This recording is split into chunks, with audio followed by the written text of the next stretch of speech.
एक बार की बात है, एक गांव में एक तोता पिंजरे में कैद था। उसे उसके मालिक ने पिंजरे में रखा है। वह उस पिंजरे से बाहर निकलना चाहता है, लेकिन बिना किसी सहारे के वह ऐसा नहीं कर पाता। एक दिन एक मैना उड़ती हुई उस गांव में पहुंचती है। वह तोते के पास जाती है और तोते से पूछती है कि तुम इस पिंजरे में कैसे कैद हो गए।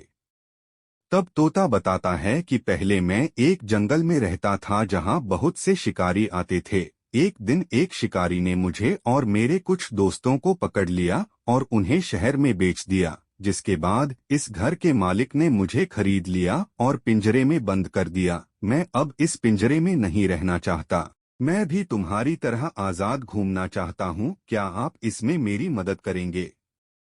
मैना ने तोते से कहा कि अवश्य ही मैं तुम्हें इस पिंजरे से बाहर निकलने में मदद करूंगी। मैना की मदद से तोते को पिंजरे से छुड़ाया गया। इसके बाद मैना तोते को लेकर एक जंगल में चली गई, जहां मैना एक पेड़ में घोंसले पर रहती थी। मैना का घोंसला देखकर तोते ने कहा कि तुम्हारा घोंसला बहुत सुंदर है और इस पेड़ में कितने ही मीठे फल लगते हैं। मैना ने कहा कि मैं तुम्हें घोंसला बनाने में भी मदद करूंगी। तब तक तुम मेरे घोंसले में रह सकते हो। मैना की सहायता से तोते ने कुछ ही दिनों में एक सुंदर घोंसला बना लिया। इसके बाद तोते ने कहा कि तुमने मेरी 2 बार मदद की है। एक बार जब आपने मुझे पिंजरे से आजाद कर दिया तो मुझे घोंसला बनाकर आपका उपकार मैं कभी नहीं भूलूंगा। इस पर मैना ने कहा कि जब भी मुझे मदद की जरूरत हो आप भी मेरी मदद कर सकते हैं।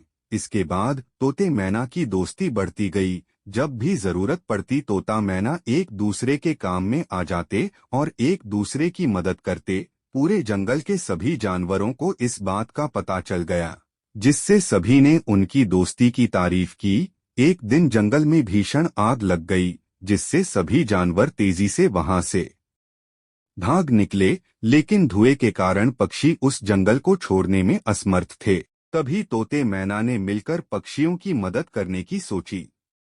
वे दोनों अन्य पक्षियों को एक डंडे के सहारे जंगल से बाहर एक तालाब में ले जाने लगे। वह सभी पक्षियों को तालाब में ले गया, लेकिन बाद में तोता मैना खुद उस जंगल की आग में फंस गया। जंगल में आग काफी बढ़ चुकी थी, जिससे पूरे जंगल में धुआं पसर गया, जिससे तोते मैना को कुछ दिखाई नहीं दे रहा था। मैना ने तोते को पुकारा कि मुझे कुछ दिखाई नहीं दे रहा है और मुझे सांस लेने में तकलीफ हो रही है। तभी तोता भी बोला कि मुझे भी कुछ दिखाई नहीं दे रहा है। इसके बाद पहले मैना जंगल की आग में घिर गई और अपनी जान दे दी। तोता मैना को पुकारता रहा। उसे नहीं पता था कि मैना जीवित है या नहीं।